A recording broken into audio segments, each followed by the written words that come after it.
Gold as for time frame price एक नई sideway range बना रहा है और पिछले हफ्ते का हाई एक साइकोलॉजिकल लेवल 2750 आपका पहला बड़ा एक रेजिस्टेंस हो सकता है, क्योंकि प्राइस इस समय ऑल टाइम हाई पे है और वहां पर कोई क्लियर रेजिस्टेंस नहीं होता, इसलिए ये पॉसिबल रेजिस्टेंस हो सकता है। अगर रेंज ब्रेकआउट होती है, प्राइस और ऊपर जाता है तो पॉसिबिलिटी है 2800 आपका अगला रेजिस्टेंस हो, क्योंकि पिछली बार प्राइस ने 2700 लेवल टेस्ट भी नहीं किया था और एक बड़ा करेक्शन देखने को मिला। आप इमेजिन कर सकते हैं अगर प्राइस 2800 लेवल को इस बार टेस्ट करता है तो बड़ा करेक्शन देखने को मिले। 2716 पहला सपोर्ट, ये सपोर्ट भी ब्रेकआउट हो जाता है तो आपका सबसे बड़ा सपोर्ट 2671 होगा। प्राइस साइडवे करेक्शन कर रहा है क्योंकि पिछले हफ्ते जैसा टेलीग्राम में बार बार वार्निंग दी थी, स्टार्टिंग से आपको गाइड किया था, पहला चैनल ब्रेकआउट हुआ, रिटेस्ट हुआ और नया लो बनाने की कोशिश की, लेकिन लास्ट में जब फ्राइडे इवनिंग के समय ये inverted head and shoulder chart pattern बना, ये इतना वायरल हो चुका था, क्राउडेड ट्रेड बन चुकी थी, इसलिए आप देख सकते हैं कुछ ही देर बाद ये पैटर्न इनवैलिड हो गया और अब ये देखकर ऐसा लगता है इंटरडे ये ट्रायंगल चार्ट पैटर्न हो, क्योंकि एक और वार न्यूज़ है।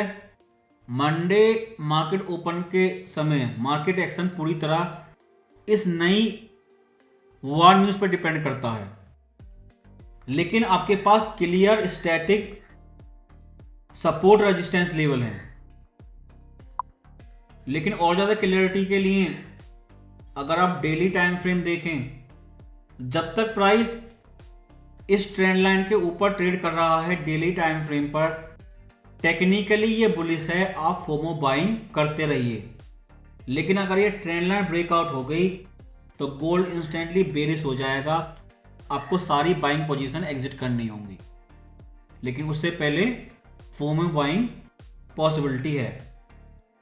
अगर पिछले हफ्ते के ट्रेंड को देखें तो गोल्ड ETF बाइंग वो बढ़ती जाएगी, रुकेगी नहीं।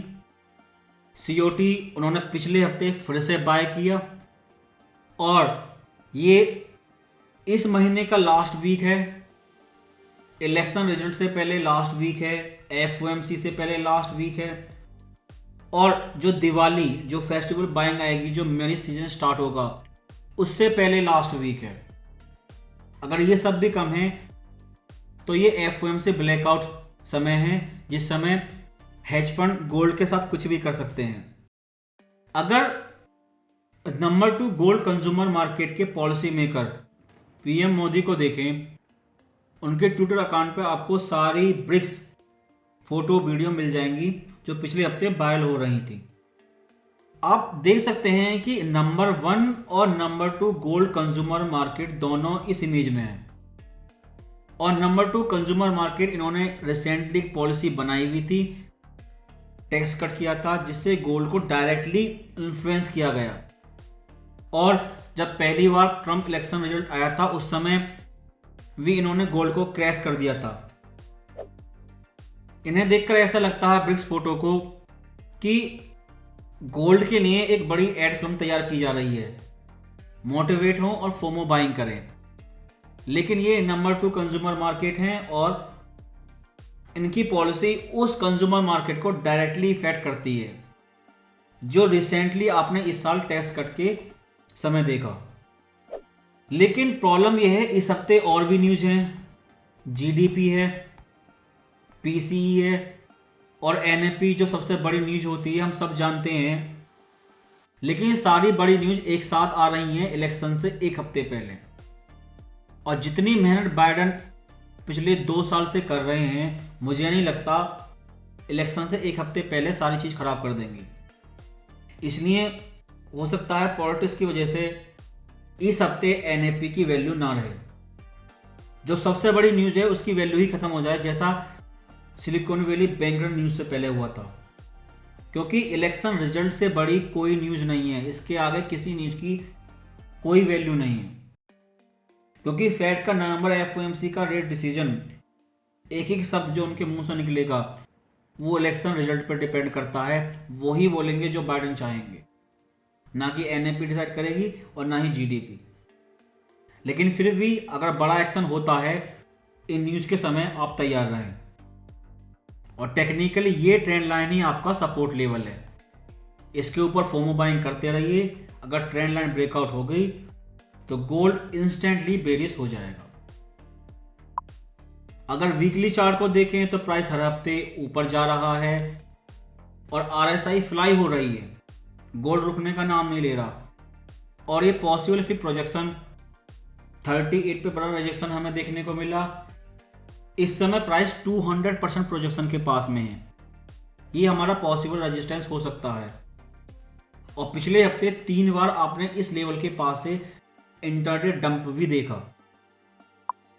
अगर मंथली टाइम फ्रेम को देखें, हर महीने लगातार ऊपर जा रहा है और प्रोजेक्शन के बेस पे 2643 लेवल था।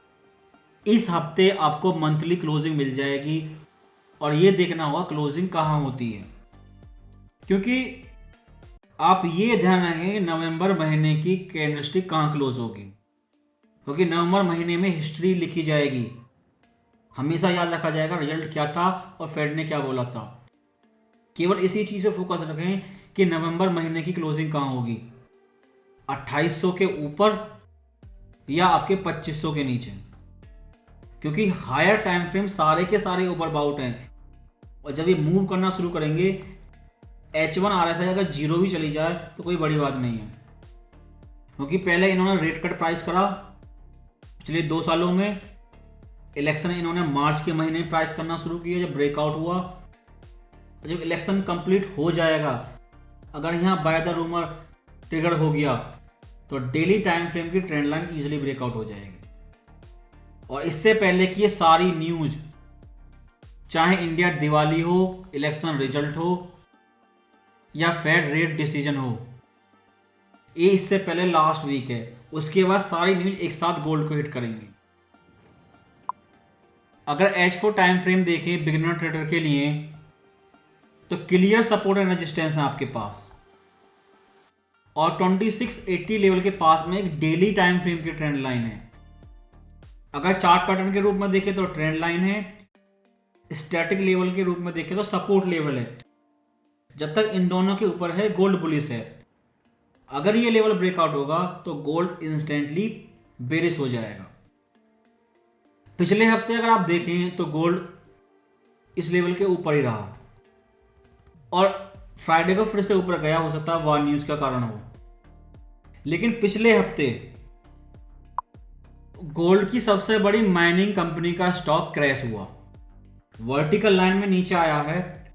अगर गोल्ड प्राइस को देखें और स्टॉक को देखें, दोनों अलग ही दुनिया में जी रहे हैं, लेकिन ये क्रैश हुआ तो प्राइस ने अपर ट्रेंड लाइन रिटेस्ट करी, लोअर ट्रेंड लाइन ब्रेकआउट करके वर्टिकल नीचे आया। टेक्निकली टोटल ट्रेंड रिवर्सल है। अगर गोल्ड में रिवर्सल का इंतजार कर रहे हैं या साइन चाहिए तो इस स्टॉक को देखकर यही लगता है किसी ने यूएस इलेक्शन से पहले, एक हफ्ते पहले, नंबर 1 गोल्ड माइनिंग स्टॉक को बहुत ज़्यादा सेल किया है। ये इतना नीचे आया है, ठीक वैसा ही है जैसा आपने MCX में देखा था क्रैश, टैक्स कट वाली न्यूज़ के बाद।